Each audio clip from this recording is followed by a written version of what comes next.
One small step for man, one giant leap for mankind.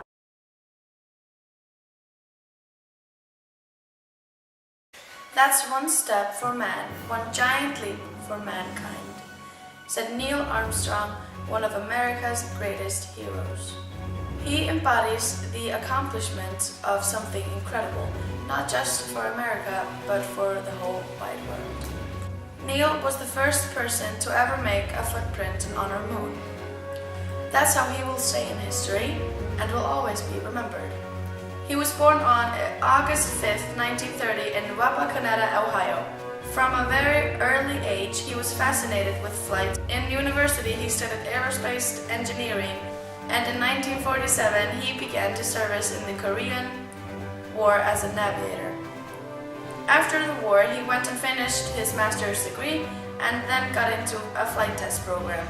Neil Armstrong then joined the NASA organization in 1955.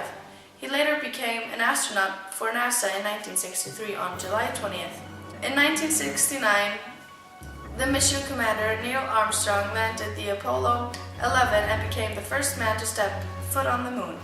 After the moon landing, he stayed with NASA for about a year. After he left NASA, he became a professor teaching engineering.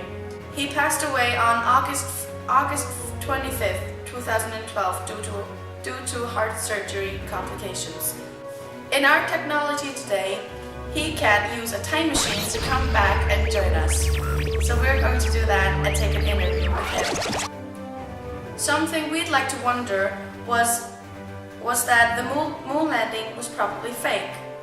Many people believe that because of the live broadcast, and people found much evidence to support their conspiracy theory.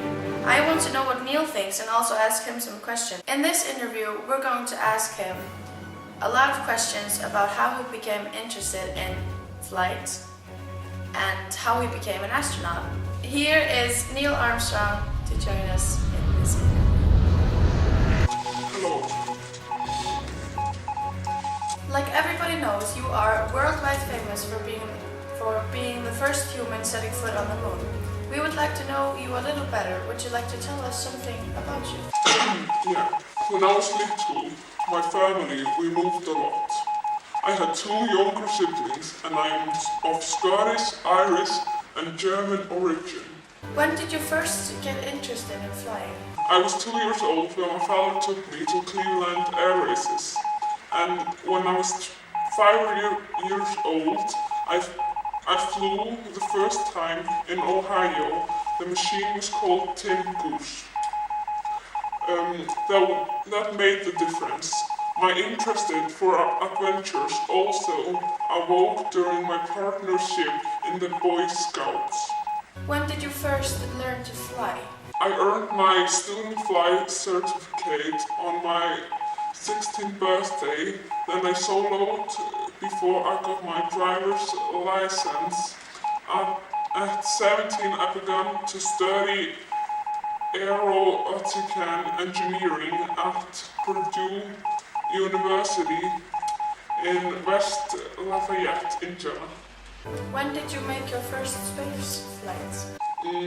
I joined the NASA Astronaut Corps in 1962 and made my first space flight as command pilot of Gemini 8 in 1966. I performed the first docking of 2 spacecrafts. What is your formal education? I'm an American astronaut, aerospace engineer, naval aviator, test pilot, and university professor. Now back to the famous moon flights in 1969. What was the name of the space flight and who came with you? It was Apollo 11 and my co-fellow was Buzz Aldrin. We landed on the lunar surface in the Apollo lunar module.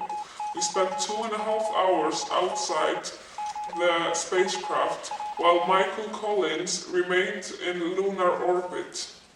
Now we're gonna watch the video of the famous moon landing.